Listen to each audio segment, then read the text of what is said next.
여러분, 오늘 잃은 양을 찾아 나서는 마음이란 제목으로 말씀을 좀 나누려고 합니다.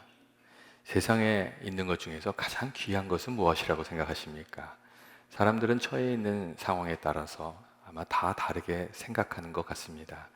병원에 있는 분은 건강이 최고이고, 사업하다가 재정적으로 어려움을 당하는 분들은 재정적인 문제가 해결되는 것이 최고이고, 또 오랫동안 해결되지 못했던 문제로 어려움을 당했던 분은 그 문제 해결의 지혜가 최고로 귀한 것이라고 생각할 겁니다. 처해 있는 상황에 따라 사람들은 각기 다른 것을 최고라고 생각하면서 사는 것이죠. 여러분, 그렇다면 하나님께서는 무엇을 가장 귀한 것이라고 생각하시겠습니까? 성경은 세상에 좋은 것이 많이 있지만 하나님께서는 잃어버린 영혼을 다시 찾는 것을 가장 귀하게 여기신다고 우리에게 말씀해 주고 있습니다.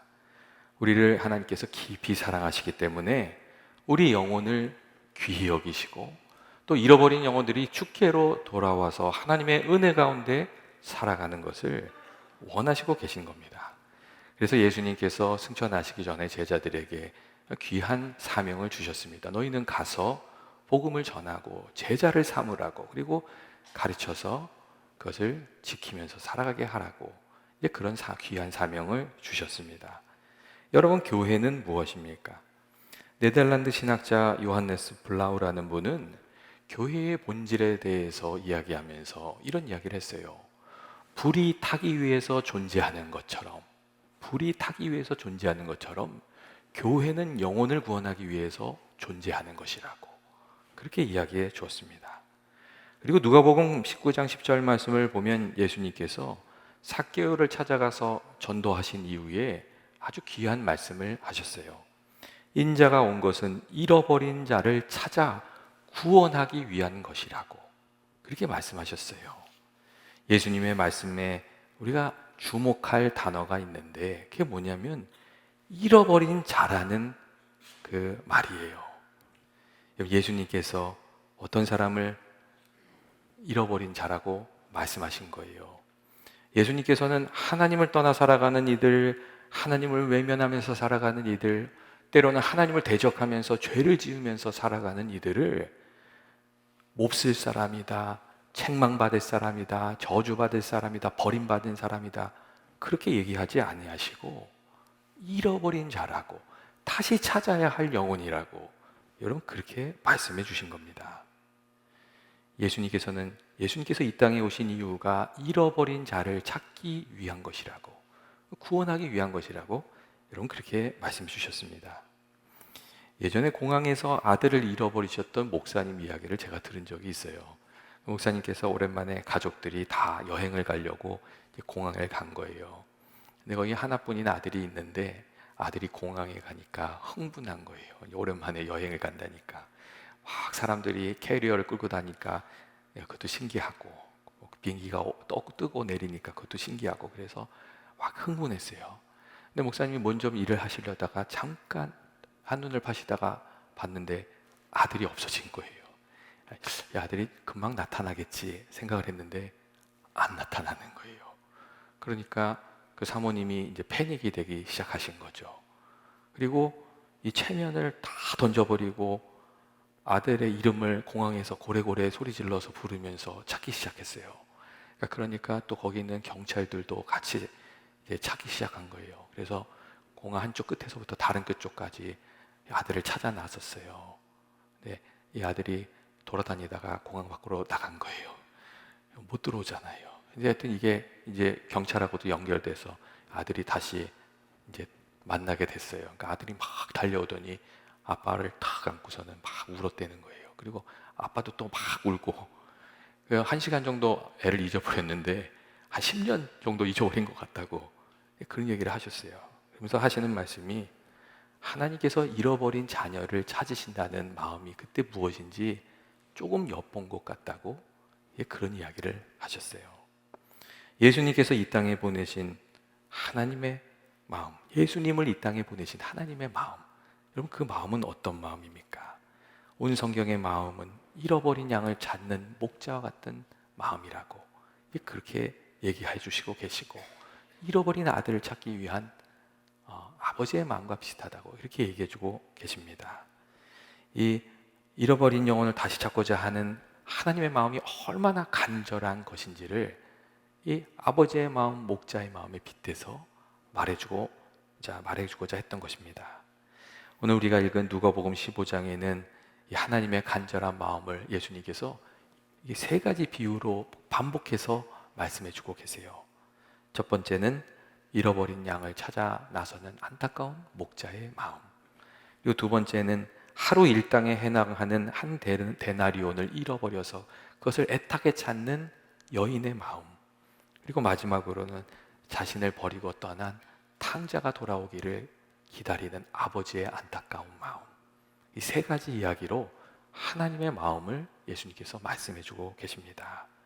그리고 이 세 가지 비유의 공통점은 다 하나님께서 잃어버린 영혼을 애타게 찾으신다는 점에 그 공통점이 있습니다.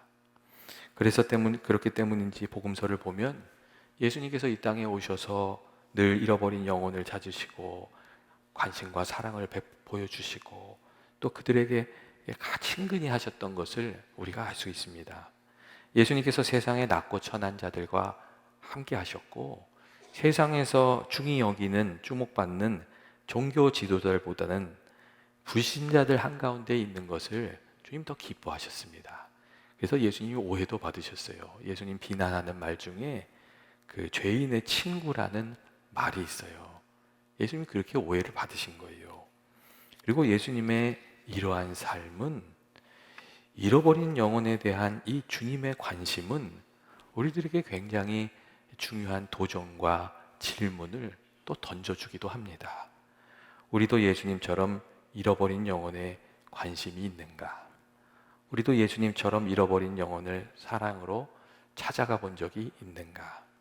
우리가 예수님처럼 잃어버린 영혼에 대한 연민과 열정을 가지고 살아간다면 나의 인격과 삶이 조금은 더 예수님을 닮은 인격이 되지는 않았을까? 또 우리가 잃어버린 영혼에 대한 마음을 가지고 살았다면 우리 교회가 더 생명력이 있고 살아 역동하는 교회가 될 수 있었던 것은 아닌가? 그런 질문들을 우리가 하게 됩니다. 여러분, 전도라는 것이 무엇입니까? 전도는 우리의 참 소망이 되시는 예수님을 전하는 겁니다.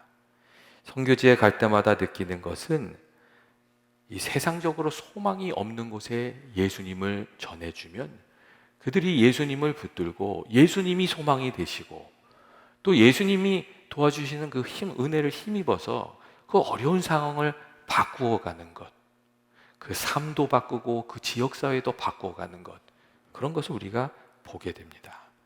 예수님이 참 소망이 되신다는 것을 좀 느끼게 되는 것 같아요. 여러분, 우리가 예수님을 우리가 잘 믿으면 주님이 우리들의 도움이 되시고 또 힘이 되어 주시지 않습니까?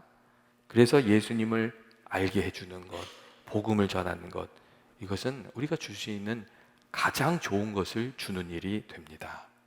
많은 재산을 주는 것보다, 공부를 많이 시키는 것보다, 그리고 좋은 곳을 많이 데리고 다니는 것보다 더 귀한 것을 주는 일이 될 수 있습니다. 상황이 어떠하든 주님을 잘 붙들고 있으면 기뻐하며 감사하며 살아갈 수 있기 때문에 그렇습니다. 여러분, 세상에 많은 사람들이 죄악의 깊은 잠에 빠져 있고 또 예수 믿는 삶이 얼마나 복된 것인지 모르는 채 살아가고 있습니다. 그렇기 때문에 먼저 잠에서 깨어난 우리들이 반복적으로 거듭해서 예수님에 대해서 알려주고 복음을 들려줄 필요가 좀 있습니다. 사실 우리 주위에 믿지 않는 이들이 많고 복음을 들어야 할 사람들이 많이 있어요. 가끔 이제 시애틀에 이렇게 방문하시는 타주의 분들이 있으세요. 근데 참 묘하게 공통적으로 묻는 질문들이 있는데 어떤 질문을 하시냐면 이런 질문을 하세요. 시애틀에 한국 사람이 얼마나 있냐고 그런 거 물어보세요. 제가 찾아보니까 한 13만 명 정도 있더라고요. 13만 6천 명 뭐 이렇게 얘기를 하더라고요. 그래서 13만 한 그 정도 됩니다. 우리가 좀 흩어져서 사는데 그 정도 됩니다. 이렇게 얘기 드리면 또 물어보세요. 그럼 그 중에 예수 믿는 사람은 얼마나 됩니까? 이렇게 또 물어보세요. 뭐 저를 찾아오시는 분들이 어떤 분들이시겠어요? 그러니까 다 그런 거 물어보세요. 근데 제가 찾아보니까 그 정확한 통계가 없더라고요. 한국 사람들이 얼마나 예수를 믿나? 없더라고요. 근데 이런 통계는 있어요. 어떤 통계가 있냐면 전체 워싱턴주 사람들 중에 40%가 예수 믿는 사람인 거예요. 그러니까 그 중에 카톨릭 믿는 사람도 있고, 그리고 한 11% 정도는요, 종교가 다른 종교인 거예요. 그리고 나머지 한 44% 이렇게 되는 사람들이요, 아무 종교가 없어요. 그러니까 지나가는 사람 중에서 절반 이상이 안 믿는 사람인 거예요. 그러니까 거기에 비추어 보면 한국 사람들 상황은 어떨까요? 우리는 그래도 좀 잘 믿지 않습니까? 그러니까 한 3분의 1 믿는다고 크게 이렇게 대충 후하게 쳐주면 셋 중에 두 사람은, 아니 한 사람은 안 믿는 사람인 거예요. 그러니까 이런 얘기는 무슨 얘기냐면 사실 우리가 복음 전할 사람들이 우리 주변에 많이 있다는 이야기죠. 그리고 우리가 잘 알다시피 교회를 다니다가 실족하고 또 그래서 교회를 안 다닌 사람들도 많이 있지 않습니까? 그들에게도 우리가 복음을 전해야 하는 것이죠. 그러니까 사실 우리 주변에 예수님이 필요한 사람들이 많이 있습니다. 우리가 그리고 복음을 전하려고 하면 사람들을 붙잡고 있는 어둠의 권세가 있다는 것도 알게 되는 것 같아요. 복음을 전하려고 하면 이상하게도 반대하는 일들이 많이 일어나기 때문에 그렇습니다. 그래서 이게 믿지 않는 이들을 붙들고 있는 것에서부터 좀 풀어내려면 우리가 기도도 많이 해야 되고, 또 이 사랑의 수고도 밀려오는 해일처럼 좀 베풀어야 하는 그런 때가 많이 있습니다. 붙들려 있는 것이 있기 때문에 거기서 풀어내려면 이 좀 센 게 필요한 거예요. 이게 세상에 흘러가는 이들을 건져내려면 구원의 밧줄을 거듭해서 던져내는 일들이 사실은 좀 필요합니다. 그래서 전도하려고 하면, 영혼을 구원하려고 하면 늘 남모르는 씨름이 거기에 있게 되는 거예요. 그리고 사실은 그 씨름이 주님 보시기에 아름다운 일이 되는 것이죠. 그리고 사실은 나중에 그게 나의 상급이 되고 또 칭찬이 되고 보람이 됩니다. 오늘 성경의 목자처럼 99마리의 양을 포기하고 한 마리의 양을 찾아 나서는 것은 사실 이 경제적으로 볼 때는 굉장히 위태롭고 이상한 선택입니다. 잃어버린 한 드라크마를 찾고 기뻐서 친구들을 불러가지고 여러 드라크마를 사용해서 잔치를 벌이면 그거는 손해보는 장사입니다. 근데 예수님께서는 이 손해보는 행동을 통해서 하나님 마음을 말해주고자 하셨어요. 하나님이 한 영혼 한 영혼을 얼마나 사랑하시는지, 그리고 그 영혼을 구원하기 위해서 하는 일들은 낭비가 아니라는 것, 사랑은 계산하지 않고 값을 치러주는 것이라는 것을 예수님은 말씀해 주시고자 했습니다. 오늘 말씀을 보면 잃어버린 한 양을 찾은 그 목자가 기뻐하면서 그 잔치를 나눕니다. 근데 예수님께서 그 이야기를 하시면서 이렇게 얘기하세요. 이와 같이 죄인 한 사람이 회개하면 하늘에서는 회개할 것이 없는 의인 99으로 말미암아 기뻐하는 것보다 더할 것이다. 하나님이 더 기뻐하실 것이다. 그런 이야기를 하셨습니다. 사람들은 겉으로 보기에는 여러분 문제가 없는 것 같습니다. 요즘 어떻게 지내세요? 그럼 대부분의 사람들이 잘 지냅니다. 이렇게 얘기를 하세요. 근데 겉으로 보는 그 모습과 달리 뜯어보면 평안하지 않은 경우가 많이 있습니다. 집집마다 문제들이 다 하나씩은 있더라고요. 거듭된 실패로 인해서 힘들어하는 이들도 있고, 과거의 죄 때문에 늘 마음이 찔려하면서 고통당하는 이도 있고, 또 직장 때문에 걱정하는 사람들도 있고, 또 성공을 위한 치열한 경쟁을 하면서 스트레스를 받는 사람도 있습니다. 늙으면 외롭고 무능해질까봐 장래를 걱정하는 경우도 있습니다. 그리고 질병에 대한 두려움, 그리고 현대인들은 과거보다 훨씬 더 많은 스트레스를 받고 살아가는 것 같아요. 여러분, 이 모든 문제들을 우리가 어떻게 하면 좋을까요? 여러분, 이 모든 문제를 아주 그 근원에서부터 감당할 수 있게 해주시는 분은 예수님밖에 없습니다. 우리가 예수님을 마음에 모시고 주님을 붙들고 살아가면 주님께서 우리의 힘이 되시고 지혜가 되시고 능력이 되어 주셔서 어려움이 있어도 그것을 뚫고 나갈 수 있게 해주시고, 고난 중에서도 좋은 열매를 맺게 해주시기 때문에 그렇습니다. 예수님께서 이 땅에 오셨을 때 육신의 문제에도 답이 되어 주셨고 영혼의 문제에도 답이 되어 주셨어요. 예수님께서 굶주린 자들을 먹이셨고 병든 자들을 고쳐 주셨어요. 마음이 상한 자들을 위로해 주셨어요. 그리고 악한 영에게 눌려 있는 이들을 자유하게 해 주셨어요. 예수님께서요, 육신의 문제에도 영혼의 문제에도 답이 되어 주시는 분이시라는 것을 보여주신 거예요. 그리고 우리가 하나님과 맺는 영적인 문제가 해결될 때 우리 육신의 문제도 해결되는 것을 예수님 알려주셨어요. 예수님께서 썩은 양식을 위하여 일하지 말고 영생토록 있는 양식을 위하여 일하라고 하면서 이 양식은 인자가 너에게 줄 것이다. 예수님이 답이 되어 주신다. 그 말씀을 해 주셨습니다. 그렇기 때문에 우리가 예수님을 잘 믿으면서 살아가야 하는 줄로 믿습니다. 그냥 믿는 게 아니라 잘 믿어야 되는 거죠. 그리고 우리에게는 예수님을 전할 그럴 또 책임이 있습니다. 주님께서 복음을 전하고 제자를 삼으라고 말씀하셨기 때문입니다. 여러분, 우리가 어떻게 복음 전하고 제자를 삼는 삶을 살 수 있을까요? 우리가 복음을 전하고 제자를 삼으려면 여러분, 마음 문을 열어야 돼요.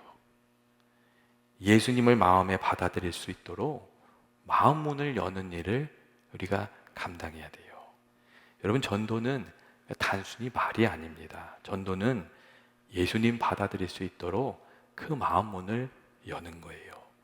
그렇기 때문에 우리가 복음을 전하려고 하면 삶을 통한 섬김이 또 중요한 역할을 하는 거죠. 여러분, 마음 문을 열려면 상대방의 말에 귀를 기울이는 것이 여러분 필요합니다. 상대방에게 조언하기보다 그 형편과 사정을 들어주는 것, 관심을 베풀어 주는 것, 그게 필요합니다. 그때 그 마음이 열리기 때문에 그렇습니다. 우리가 보여주는 성실한 삶, 우리가 보여주는 섬김의 삶, 사람의 삶, 그런 것들이 예수님을 향해 마음을 열도록 만들어줍니다. 그래서 믿는 사람들이 살아갈 때 좀 넉넉한 마음으로 살아야 되는 거죠. 예, 그리고 좀 좋은 것을 나누면서 살아가고 섬김으로 살아가고, 예, 믿지 않는 이들 중에서 교회 다니게 된 사람들 이야기를 들어보면 거의 그래요. 섬기는 사람들, 예수 믿는 사람들에게 섬기는 모습을 보고 마음을 바꿨다고 그런 이야기를 많이 합니다. 복음을 전하고 제자 삼는 일은 마음 문을 여는 일이고 우리의 삶에 참 답이 되시고 소망이 되시는 주님을 전해주는 일이라고 이야기할 수가 있습니다. 그리고 사실 이보다 하나님이 더 중히 여기시는 일이 없습니다. 그런데 참 아이러니하게도 우리가 다른 것은 다 열심히 하는데 주님이 제일로 기뻐하시고 복 주시는 일에는 좀 소홀한 경향이 좀 있어요. 여러분, 그렇지 않습니까? 이 영혼 구원하는 거 하나님 제일 기뻐하시고 또 그런 사람들에게 복도 주시는데 참 그 일만 빼고 우리가 열심히 신앙생활하는 것은 아닌가, 좀 그런 아이러니가 있어요. 우리 교회가 나가야 할 궁극적인 방향은 무엇입니까? 그것은 주님이 부탁하신 대로 영혼 구원에 힘쓰고, 그리고 잃어버린 영혼들을 섬기는 또 선교에 힘쓰고, 이렇게 영혼 구원과 선교에 힘쓰는 교회가 되는 것, 이게 우리가 나가야 할 방향입니다. 은혜를 구하는 삶에서 어느 정도 시간이 지나면 은혜를 나눠주는 삶으로 우리가 변화해야 되고 이렇게 성장해 가야 되기 때문에 그렇습니다.